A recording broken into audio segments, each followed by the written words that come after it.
Live, getting results. You're watching News 6 at 6 a.m.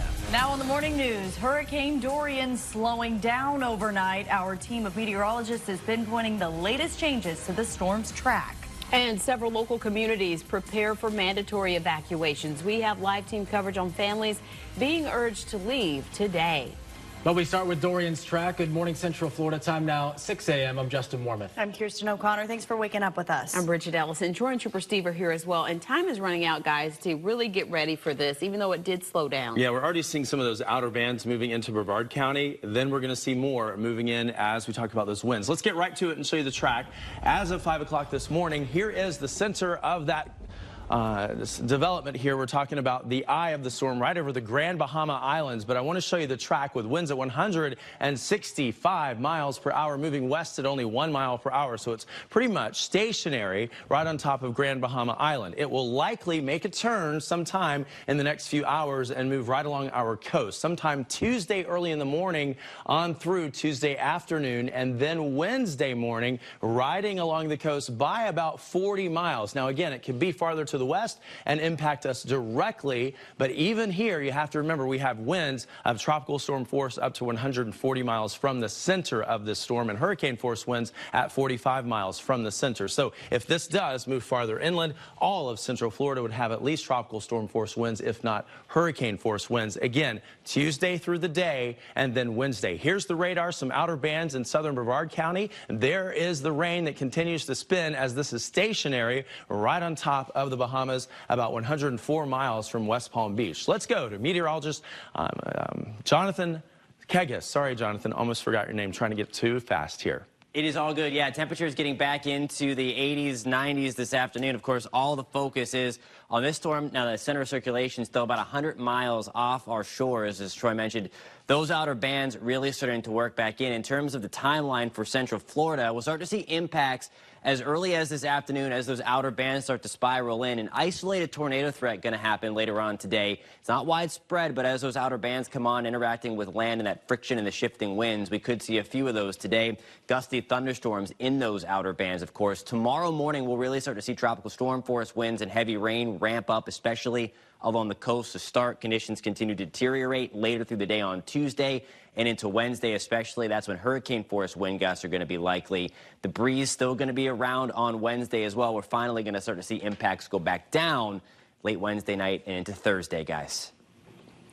Jonathan, thanks. In just hours, everyone living along our coast will be under a mandatory evacuation order. While big crowds spent the weekend watching the waves, people living in certain areas of Brevard, Volusia, and Flagler counties are being told to get ready and get out. We have live team coverage across Central Florida this morning for you. Ezzy Castro and Nadine Yanis will join us in moments, but we begin with Mark Lehman in Brevard County. How's it look there this morning, Mark? Well, Bridget, we are here along an evacuation route on Merritt Island, and this is an area that is under a hurricane warning, something that is pretty clear based on what we're seeing out here. Many gas stations are like this. You can see their pumps are wrapped in cellophane, and this gas station is closed ahead of the storm. As we pan more over to the left, you can see State Road 528 off in the distance. That is a road that will be very busy later today. Officials saying with the likelihood of hurricane force winds and storm surge, today is the day for everyone to get out. Now, here's what we're looking at. Starting at 8 this morning, the mandatory evacuation begins. It's been issued for anyone living on the barrier islands of Brevard County. Low-lying areas are also covered in the order, and the same goes for mobile homes. For anyone unsure of where to go, 10 shelters have been opened in the county. We put a full list of those locations on the homepage of clickorlando.com. Now, this morning's evacuation comes after families across Brevard spent the weekend picking up supplies to protect their property. Homeowners and businesses have been boarding up. We spoke with one man who says he's closely watching the storm's path. We've been through a couple in the past. We've done all right, so we're not too concerned. But if the eye does come a little bit more west, more towards the land side, we're going to be in a little bit of trouble. Most residents telling us they're waiting until this morning before deciding if they will evacuate. Some, though, say they will ride out the storm no matter what. And as we come back out here live, that is something county leaders hope will be reconsidered when the evacuation order begins at 8 this morning. Again, the two major concerns are the likelihood of hurricane-force winds and also the storm surge. The National Hurricane Center is already saying areas that don't normally flood from a storm will likely see flooding as Hurricane Dorian gets closer to the coast. For now, reporting live in Brevard County, Mark Lehman, Getting Results, News 6. Thank you, Mark. And our team coverage continues now with Ezzy Castro live in Volusia County. Ezzy, mandatory evacuations are about to start there as well. Kirsten, evacuation orders will begin at 10 o'clock this morning here in Volusia County. As a matter of fact, a lot of people who are staying at hotels here in Daytona Beach got a letter like this one saying they have to be out by 11 o'clock. Now, those evacuation orders are for people who are living in mobile homes along the beach side, low-lying areas, and RVs. Now, county officials say those orders, again, will begin at 10 o'clock. Though residents, they don't have to wait till then. They can start evacuating before that. And for those who don't have somewhere to go, the county is opening up 15 shelters, and they are offering free rides with Votran buses and for anyone who needs to head to a shelter. We have never seen a storm like this in our area. So you need to start thinking now and kick those plans into place. It's really important that we save lives here.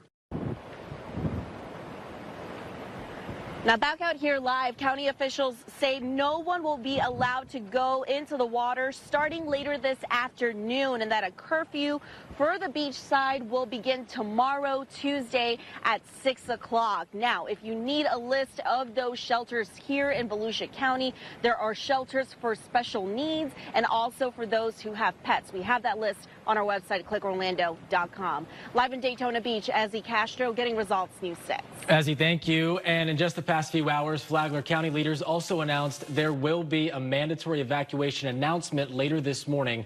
It's going to cover zones A and B. That's the red and orange areas on this map close to the coast, along with Zone F, the low-lying area in the western part of the county. Shelters will be opening at Bunnell and Rimfire Elementary Schools, and a lot of people, of course, going to be set to head inland. So let's get right over to Trooper Steve, keeping a close eye on those evacuation routes. That's right, Justin. As of right now, Flagler doing pretty good. Everything is clear. We come a little further south, I-95 over by the 520. Now, I-95 is clear. FHP now, unfortunately, just putting out a fatal crash off of US 1. This is going to be just south of State Road 405, right at Rocket Road.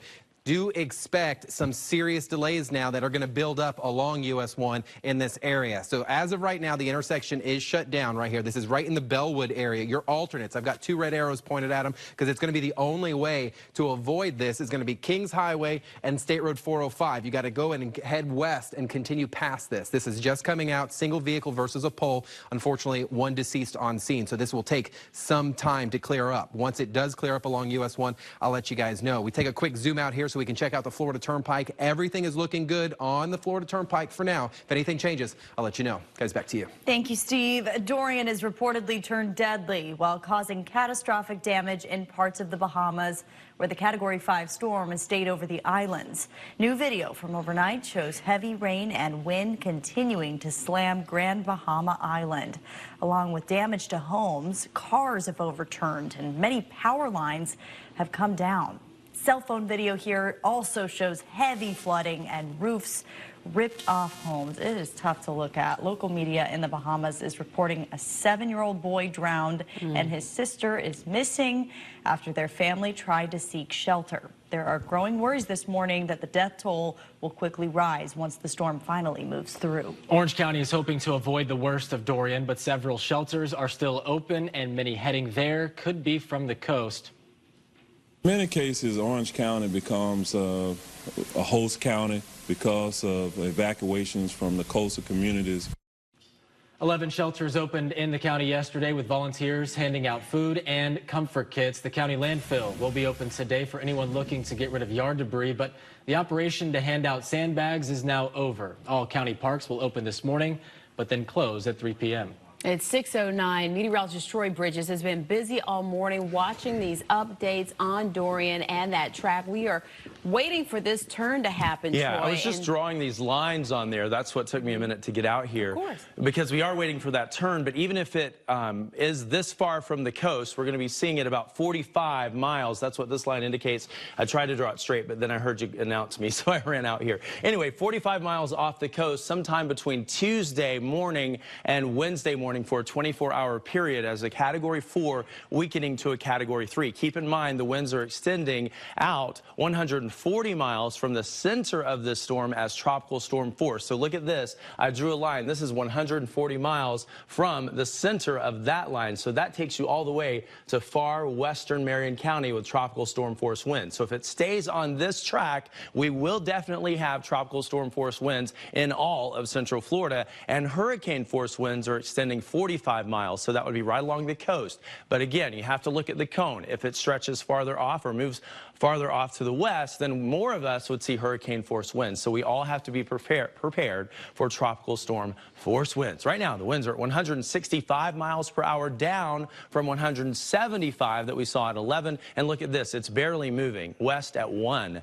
mile per hour. So we're waiting for that turn. It's right on top of the Grand Bahama Islands, but we're already pinpointing some of those winds moving into central Florida. You see some of our reporters out in Brevard County. Sustained winds right now at 20 miles per hour in Melbourne, gusting even greater than that. We're going to see more as the day progresses, as well as rain.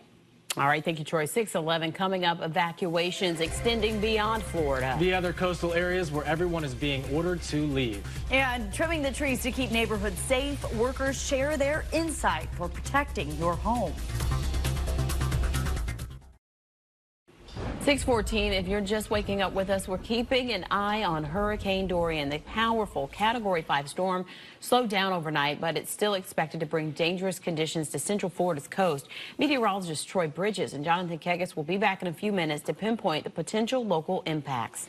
Retirement communities and nursing homes across central Florida are also bracing for Dorian. And that includes an entire Osceola County neighborhood being forced out today. And Nadine Llanes is live at Good Samaritan Village near Kissimmee, where about 1,500 people are evacuating. Nadine. Yeah, Bridget, they got to be out by noon today. I want you to picture this. Back in 2017, after another hurricane, there was an emergency evacuation. Buses driving through floodwaters here at the Good Samaritan Society in Kissimmee to get the folks out. The county doesn't want it to happen again ahead of Dorian, so they got to be out by noon today. They started the evacuations yesterday. Take a look at this. About 90 folks were transported. These were the folks who have the most vulnerable needs. We're talking about 24-hour care, special needs. They were transported by ambulances over to the sister facility in DeLand, better equipped, higher ground.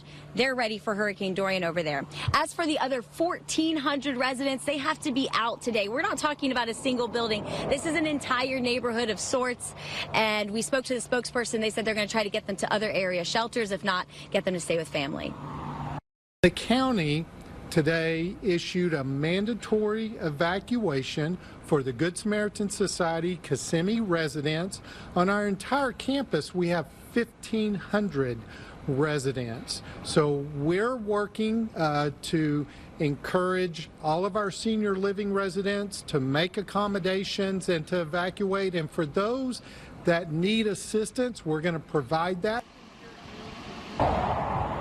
And so some of those folks will be taken to the St. Cloud Community Center here from the Good Samaritan Society. Also happening today for anybody else trying to seek shelter here in Osceola County. Those 3 shelters are going to be opening up in the county at noon today. We're talking Harmony High School, which is a pet-friendly shelter, Horizon Middle School, and St. Cloud High School as well. Bridget, Kirsten, Justin, back to you. Nadine, thank you. And it's not just coastal areas of Florida under evacuation orders. This morning, people living near the beach in Georgia are also being told to leave. Governor Brian Kemp declared a state of emergency last night. A mandatory evacuation starts today at noon for everyone living east of I-95 in 6 counties. That includes areas around Savannah. Shelters are opening today at several schools in Lake County. Round Lake and Spring Creek Elementary are both pet-friendly and special needs shelters.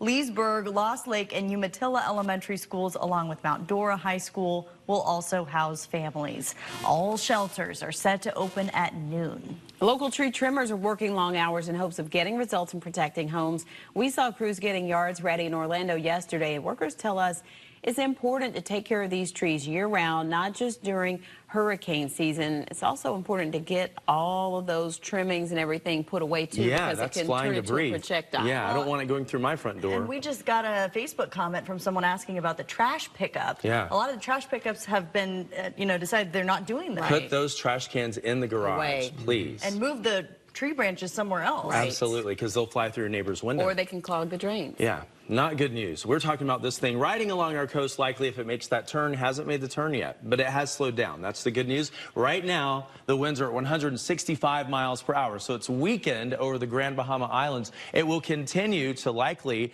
slide ever so slightly to the west at 1 mile per hour before making a turn. So now that it's slowed down and is almost stationary on the northern island of the Bahamas, it will possibly turn within the next couple of hours to the north, which is what we need it to do rather than to slam into Florida. Right now, it's about 100 miles away from West Palm Beach if it moved due west. But here's what we're expecting with the track, the official one as of 5. You see the winds down to 165. They were at 175 at 11 last night and moving west at 1 mile per hour. So you can see this. There's the track, Cat 5 weakening to a Cat 4 and then sliding along our coast. But it could move into the cone all the way to the west, and if it did, it would move right over downtown Orlando. And keep in mind, the storm is likely to be so large that we would have tropical storm force winds extend all the way over to our western counties. The winds that are tropical storm force extend 140 miles from the center, and 45 miles from the center we have hurricane force winds. So hurricane force winds quite likely along the coastal zones. That would be Brevard, Volusia, even up to Flagler, and then inland counties, Orange, Seminole, on down to Osceola, even back over to Lake County. We could have some pockets of hurricane force winds depending on that track. If it shifts farther to the west, then even our western counties would see that. Here's the rain. Some outer bands on top of Cape Canaveral, moving into Merritt Island, as well as Port St. John and Rockledge, as well as Cocoa Beach. Even some rain pushing into central sections of Osceola, parts of Harmony and Holopaw, seeing some of that light rain from outer bands. But there it is, continuing to spin and not weakening all that much, weakening as it turns north eventually. Let's bring in meteorologist Jonathan Keggis, and he has more on the timeline. Yeah, Troy, yeah, you saw it again about 100 and so miles off the coast of Florida right now. Again, pinpointing that timeline for you. So this afternoon, the main effects are still going to stay offshore, but as you just saw again, the wind is going to start to pick up a little bit later today. Those outer bands are going to start to come in. We'll start to see gusty thunderstorms work their way back into the picture.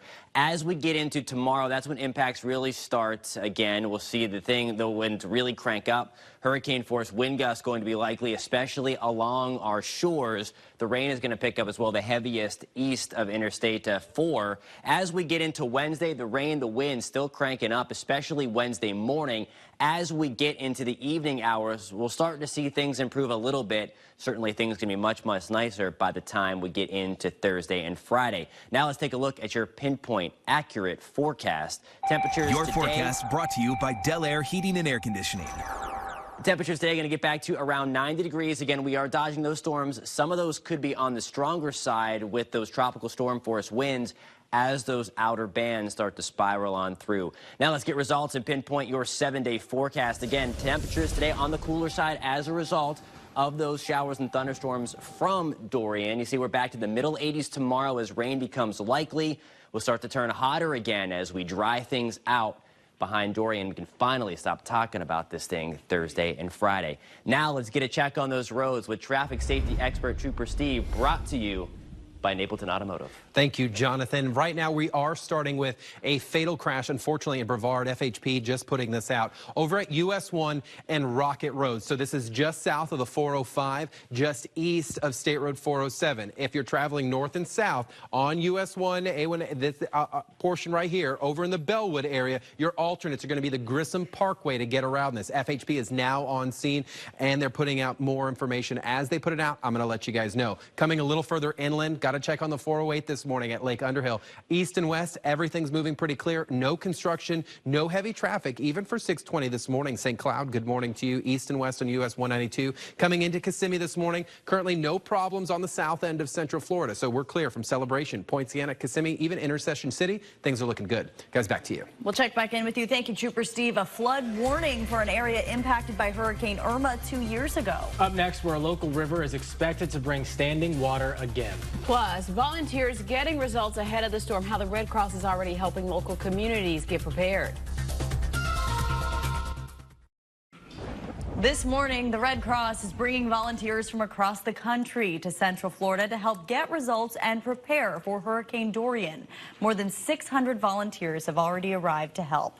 Many were out yesterday loading supplies and helping prepare in evacuation zones. The organization will have food, water, and shelter for people who need the resources. Everyone is well aware of their gap, which we call what they would do, and we're ready.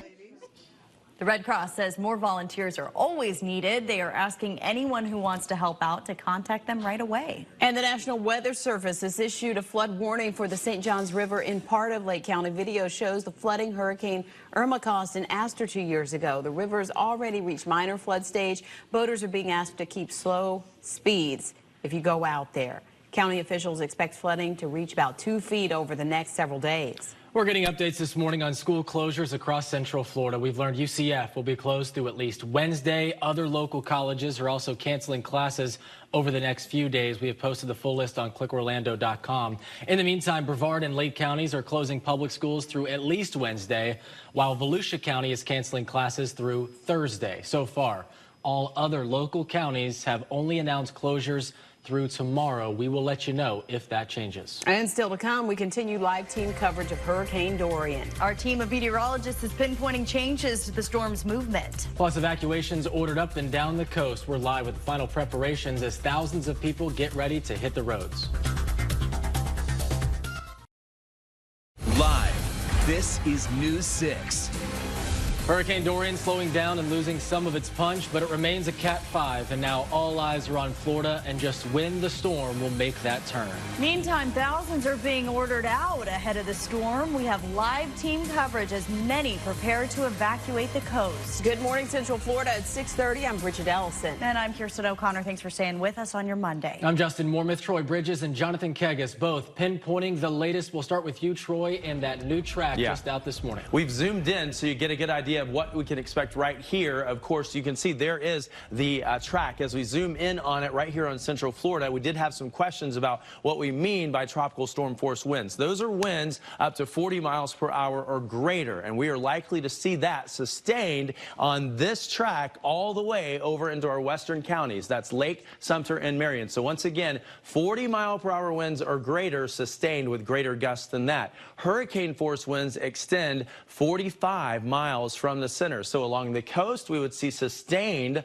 hurricane force winds. That's 75 miles per hour or greater. So expect to see some very strong winds on this course, but we can't rule out the possibility that it moves farther to the west, and then all of us experience hurricane force winds. The timeline, it will be Wednesday, but really Tuesday in the early morning hours on through the day Tuesday and into the afternoon on Wednesday before it begins to push up on Thursday and out of the way. Here's the latest. Winds at 165 miles per hour, moving at only 1 mile per hour to the west. So it is pretty much stationary right on top of Grand Bahama Island. So certainly packing a punch there for the folks as a Category 5 on top of that island. Hopefully most folks have left. There is the rain moving into Brevard County, some outer bands. We'll see more of this banding moving in, but with more on the winds. Here's meteorologist Jonathan Kegas. Yeah, Troy, and that's what we are looking at now. Some of these bands that are coming in could have some pretty gusty winds involved up to tropical storm force. So again, that's that over 40 miles per hour. Of course, all the worst of the weather is still over Grand Bahama Island, and that's where those sustained winds of 165 miles an hour. It will weaken some, and again, the center right now looks like it will stay offshore, but regardless, those impacts are still going to be great, and that's what that current track along the coast, 75 to 110 mile per hour wind gusts through Brevard, Volusia, and Flagler counties through Tuesday and Wednesday. Again, today just gusty winds, maybe an isolated tornado threat in those outer bands, inland through the I-4 corridor, Sanford, Orlando, St. Cloud, into Osceola County, 60 to 80 mile per hour winds. We could have isolated wind gusts in that hurricane force range that's greater than 75 miles per hour. Even for us in Marion, Lake, and Sumter counties, 40 to 60 mile per hour wind gusts, guys. All right, Jonathan, thank you. Right now, the Bahamas is still getting battered by Dorian's high winds and heavy rain for hours. People on the islands have been dealing with scenes like this, and that has emergency officials all along our coast taking action. We have team coverage from across Central Florida as final preparations are now underway for Dorian's arrival. Let's begin with Lauren Cervantes live in Brevard County. Lauren. Hi, I'm along the coast in India Atlantic, which is just north of Melbourne Beach. Mandatory evacuations do go into effect at 8 a.m. this morning for barrier islands, mobile homes, and low-lying areas. Many people spent the day yesterday preparing and boarding up their homes. Some have already left. For those who have evacuated or plan to evacuate, Brevard County does have about a dozen shelters open. And while shelters say they will provide food, people do need to bring their own bedding supplies, personal hygiene items, medicine. Meantime, everyone is pitching in, including emergency responders from other states who have come to help. It's very rewarding, especially when we actually get to a location that people, they didn't anticipate the storm track or the damage or finding themselves in a position where, you know, suddenly, oh my God, life's just changed for me. I've lost everything I've got, or I can't get out. Emergency managers in the meantime are saying if you aren't planning on going to a shelter, you can go to a family member or friend's home that's over on the mainland, saying that'll even help cut down on some of the traffic on the roadways and save you traveling a distance to get to a safe place. Live in India Atlantic, I'm Lauren Cervantes getting results, News 6. Back to you. Thank you, Lauren. Evacuation orders will also begin this morning for parts of Volusia County. Ezzy Castro's live in Daytona Beach. Now, Ezzy, the county is also opening more than a dozen shelters.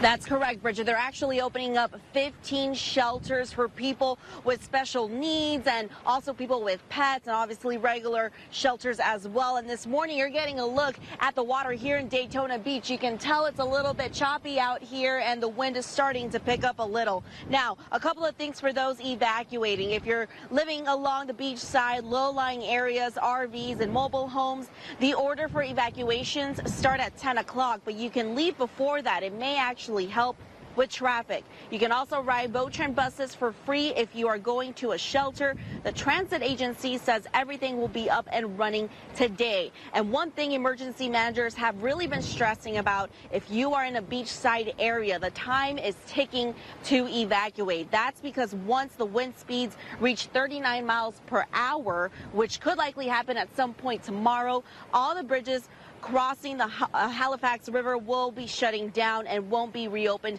until they determine it's safe to drive again. We anticipate the conditions are going to deteriorate. Tuesday morning, we understand it's going to be blustery, rainy, but we do anticipate Tuesday afternoon is when we're going to get the start of tropical storm force winds. Now, Volusia County is under a hurricane watch right now, and county officials say that they are going to continue to monitor Dorian's track because depending on that, things could change. Of course, if things do change, we will pass that along. But for now, live in Daytona Beach, Ezzy Castro getting results, News 6. We'll check back in with you, Ezzy. Thank you. Many in Flagler County also spent their weekend getting ready for the storm. We saw people boarding up and getting sandbags, and we know there will be evacuations there as well. Emergency managers announced overnight the formal order will come later today for people along the coast, as well as the low-lying areas in the western part of the county.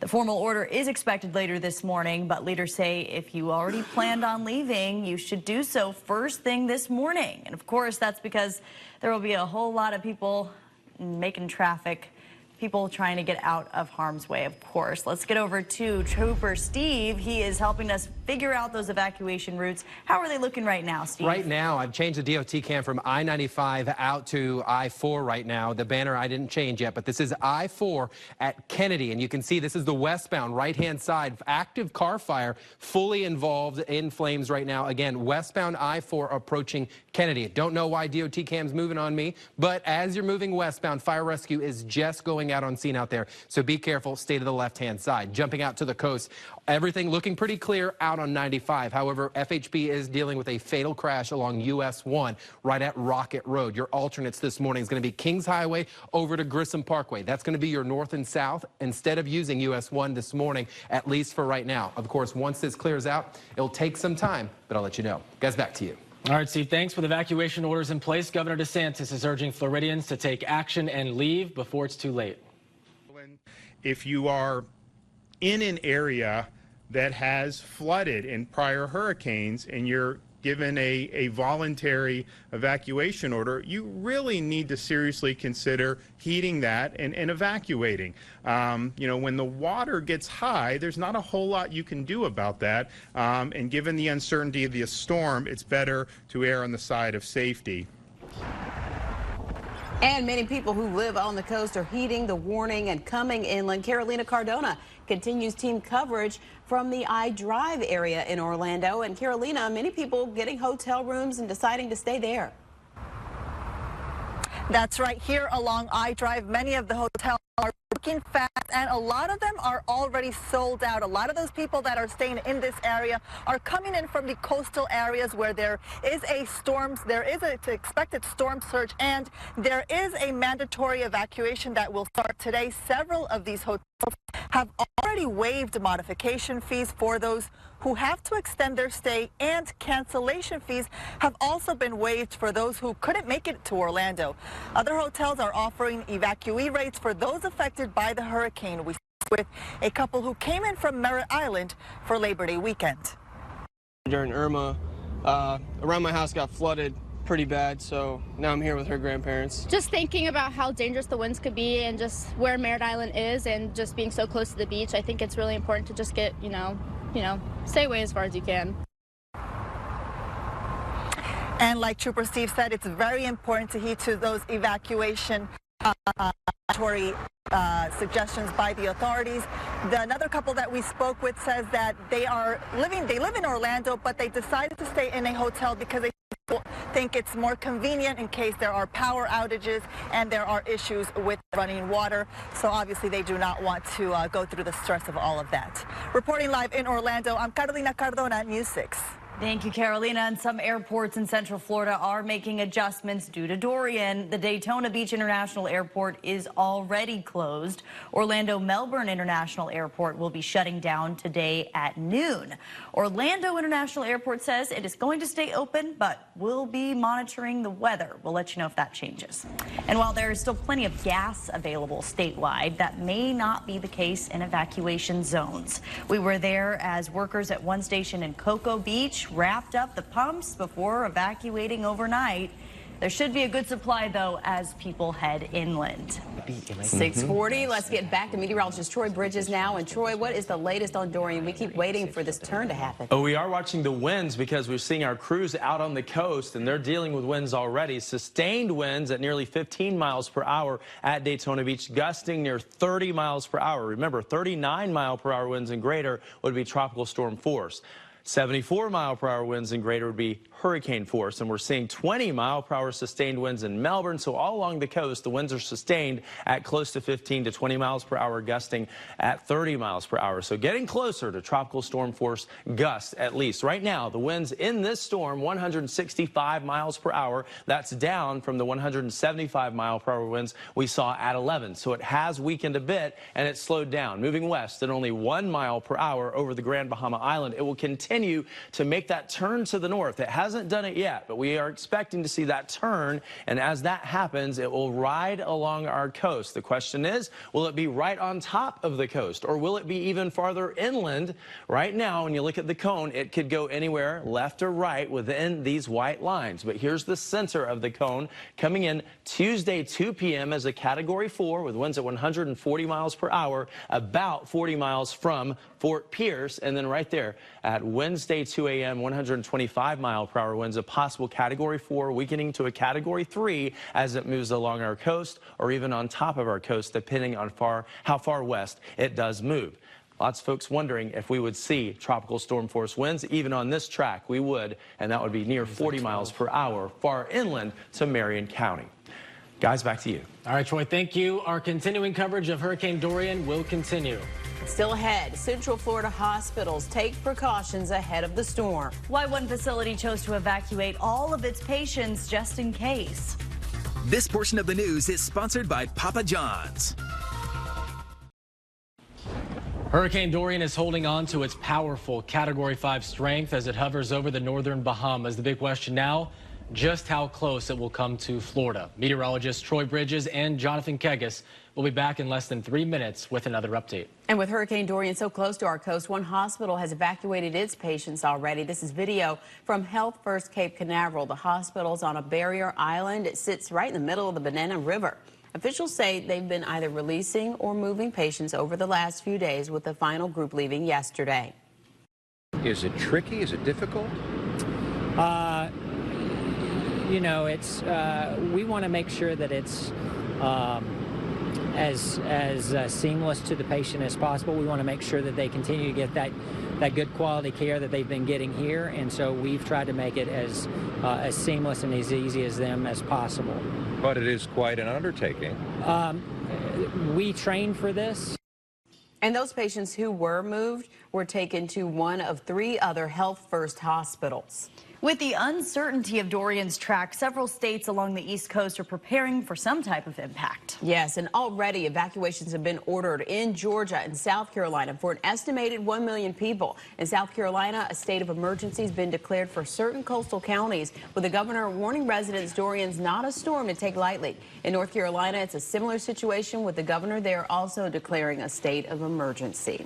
Meteorologist Troy Bridges joins us once again. Yes. And Troy, I keep seeing the graphics back there updating as we're trying to figure out how far some of the western counties will be. I know you're getting a lot of questions from people. Yeah, a lot of people want to know what we mean when we say tropical storm force winds. That's technically 39 and higher, so I say 40-mile-per-hour winds to round up. So around that, 39 and higher would be tropical storm force winds. Hurricane force winds would be 74 and higher. So we will likely see hurricane force winds extend 45 miles from the center of this storm, and tropical storm force winds extend 140 miles from the center. A lot of numbers here, but just keep in mind what we're saying is even our far western counties on this current track will likely have at least tropical storm force wind gusts. We could have sustained winds like that as well, depending on how far inland this thing tries to go or how far west it tries to shift. Here it is right now, weakened a bit over the Grand Bahama Island as it continues